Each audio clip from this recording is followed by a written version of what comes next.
Oh, look at the poorly boy. Look what the cat dragged in. Oh. The poorly boy. A nice short one from Seneca. You cry. I'm suffering severe pain.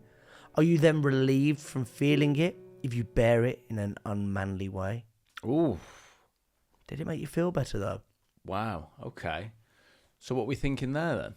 I think this is a great opportunity to kind of talk about habits. Okay. And how habits can get you through the pain. Because if you rely on winging it, sometimes you won't get the desired outcome of where you need to be. So you need to have habits and you need to have processes that you follow every single time. So I think of this let's talk about it in a cold call setting. Okay. Cold call. Cold. Say cool, cold, call. Cool, cold, cool. Gets you every time. So the habit, when it comes to like winging it, people are like chucking different openers in there. Yeah. Oh, I use a different opener on every call. Depends how I feel. Well, no. Get in the habit of finding something that works and using that consistently. One of the things I say is you should find an opener that works and imagine those as sound waves. You know that if you listen to the recording, you can see the sound waves. Actually, if we look at 100 cold calls and we put them all together, do they look the same in terms of frequency, like volume, length? Are you saying the same thing? Are you delivering it? I know that if I was to hit somebody with my opener now, it sounds the same on the majority of calls that I do. Yeah.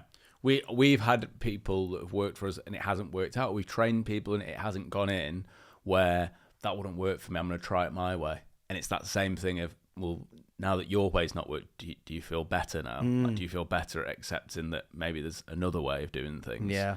And the habit, I think, is interesting on calls because you're going to speak to a different variety of people, aren't you? You're going to speak to people who, it's the classic, like, well, no, I've got some of those problems, and it goes in a very straight line, the call.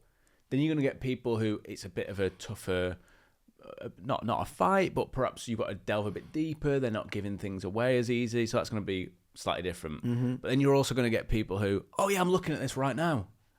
And the habit to build is that I treat all of those the same. Yeah. The guy who holds his hand and says, no, I'm looking at this right now. Okay, great. Have you got your diary there right now? And I've done no qualifying. I've lost the habit. Mm-hmm. And then do I feel better because I've done that because I've got the meeting? No. I've totally thrown out the habit of what a qualified opportunity looks like.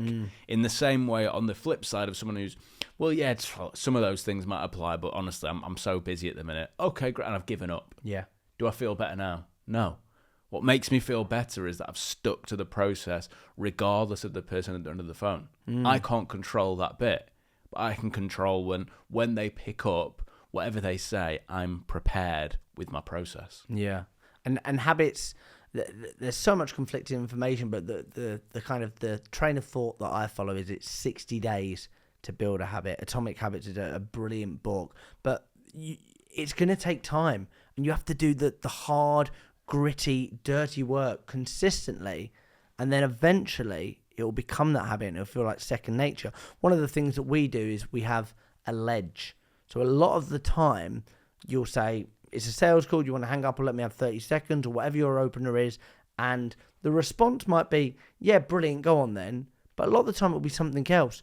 Who are you? Where did you get my number? What are you calling about? What's it to do with? Should we play it out? Yeah. Okay. Am I going to be the... You be the salesperson. Okay. I'll pick up the phone. Hello, Zach speaking. Zach, I'm going to be very honest with you because I'm sure you get a lot of these. It is a sales call. I don't know if that makes you want to slam the phone back down or let me have 30 seconds. Where are you calling from? Great question. I guess, can I whiz through it in 30 seconds, and if it's not relevant, we can leave it there? Is that fair? Yeah, go on. Okay. That is what we call the ledge. Okay. So the ledge, when people say things like that, typically like, where are you calling from, what's it about, the blood starts to rush because you're panicking. I've been asked a question, I've got to think on my feet. But actually, if you get in the habit of having a response that you can use every single time, like an Uno card, I just play that down. Whatever you say, I'm going to play that down. I know.